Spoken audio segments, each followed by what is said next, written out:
Today I want to talk about a story out of the United Kingdom. This is about protesters who have been blocking roads and who glued themselves to a train, which is not a method of dissent that I have ever utilized before, but one that I support wholeheartedly.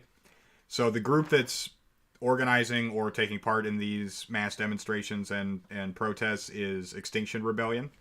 And so far, since Monday, it's Wednesday now, so 300 people, so about at least 100 people a day are being arrested in these protests. And I want to read a couple quotations here. So, demonstrators continue to block sites, including Waterloo Bridge over the River Thames and the Oxford Circus and Marble Arch intersections. Many bus routes have been disrupted to the frustration of commuters. Lawyer Farhana Yaman, one of those arrested, apologized to public transit users, but she told BBC Radio that we need to take actions that are disruptive so everyone understands the dangers we're facing right now. And I don't know a whole lot of the specifics on precisely what they're protesting. My understanding is that it's a general climate emergency protest, and that they're trying to drum up public awareness and support so that they can, I would assume, push forward some kind of legislation or convince people to start demanding that better legislation be drafted, etc. Assuming that that's the case and that there's not some specific thing that they were protesting, I thought this would be a good opportunity to discuss broadly the usefulness of protest and whether or not one ought to spend a lot of their time trying to protest or participating in protests. So, is there anything you want to say on that score? On the article in particular, were they being metaphorical when they said glued? Because I wasn't able to find another source about these protests, and I hope not. Like, I'm literally envisioning a bunch of people with buckets of glue forcibly attaching themselves to trains. As far as I understand it, it means what it said. They glued themselves. So. It's from Fox News, but you're right. Very few agencies are reporting on it. Strange that Fox is the only one. Yeah. Especially given that I'm not necessarily a fan of their bias. And so I normally people will use chains and this and that. Like, the method is not important. But I actually really like what's going on there.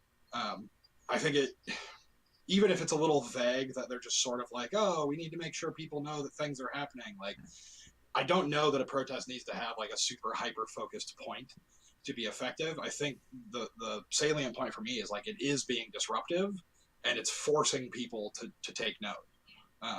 That's always been one of my recent concerns with protests, is that when you have to sign up first and register and all this, and then they close the streets for you and so on and so forth. Like, when it's so well organized and so well controlled by the government apparatus, it's no longer dissent.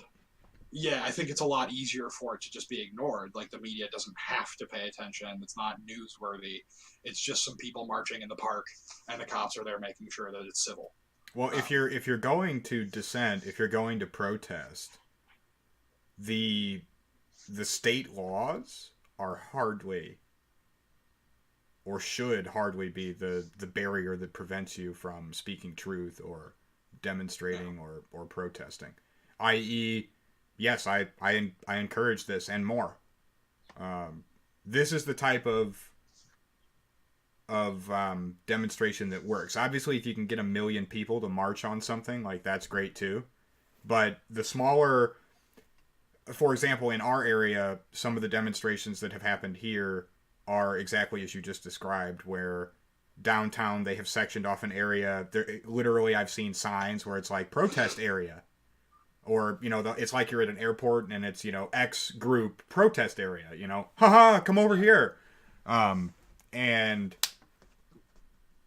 for me, I don't find myself ever being drawn to participate in those types of demonstrations. Whereas when I was an undergrad student, I did feel swayed to engage in some of the disruptive marches, and in Iowa City they would block traffic, so on and so forth. I did find myself desirous of participating, and once or twice found myself actually doing so. And so it's exactly the type of smaller protests must be disruptive, because you don't have the benefit of it being so massive that it can't be ignored. Yeah. I think of, what was it, last year or the year before, there was that women's march where women were crocheting hats and things, and they were all pink, and there was, millions of women, if I remember correctly. And it was a giant, mass of people that by its very nature could not be ignored. Are these the vagina hats? Is that...